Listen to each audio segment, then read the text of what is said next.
Okay, the awning is up, and I proved that one person could put the awning up all by himself, but that's all I proved. That's all I proved. I started about 9 a.m. this morning. It's now 2 p.m., so it took me 5 hours.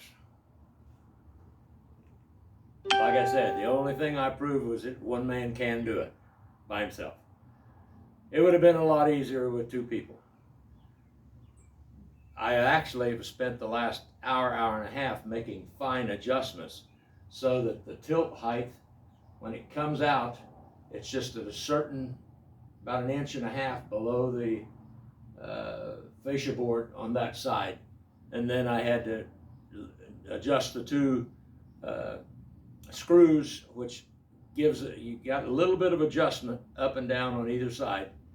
And then I adjusted it so that when I'm looking at it extended, it was exactly, the bottom was right along the brick line on this side wall, which you can't see. Okay, I'll give you a little demo now.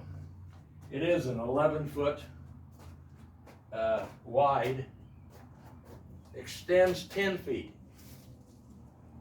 The only thing I got to do, and I put it at the very end, was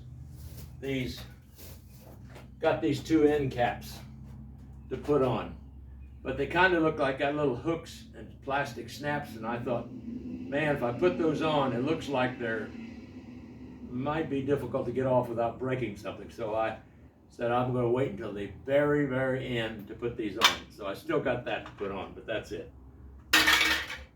Okay, here we go. Coming down.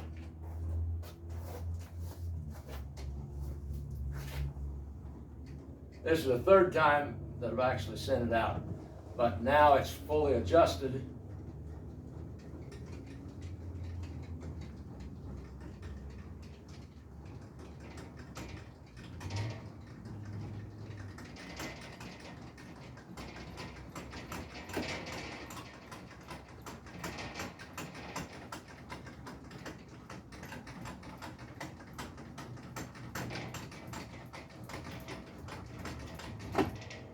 Okay, that's the end of it right there, and it's fully extended. Supposed to be 10 feet. Pretty much looks like 10 feet to me. Almost covers our entire patio area. The end of it here, there's about 2 foot of daylight coming in right here, but that's it. So, oh, by the way, this is a it's an out sunny awning, and if you're interested, the number of it is 840-207. Now, I looked at awnings. I actually started looking out at motorized awnings, automatic, with the push of a button. Those things run, the Sunsetter was over $2,000. And then I started looking at Sunsetter non-motorized. Well, they were still $1,700.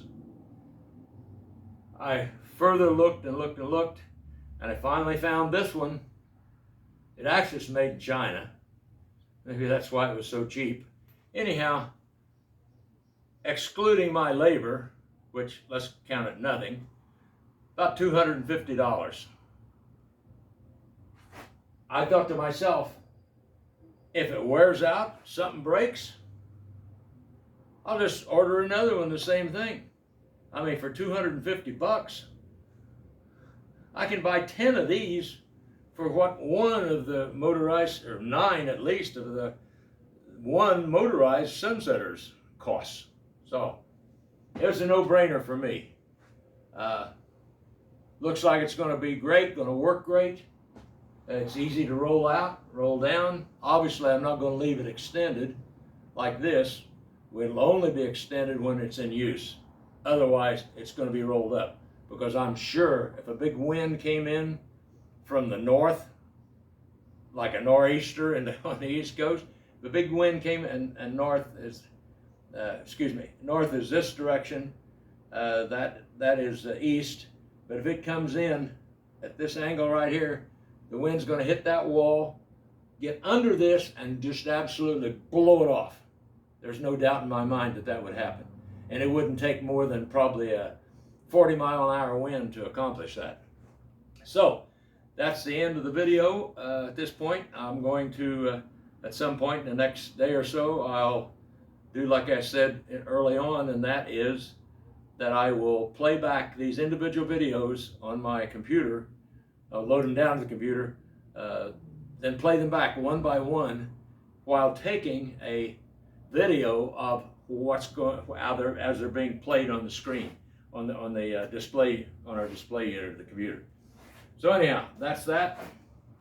From what I see so far, the instructions were quite good, by the way.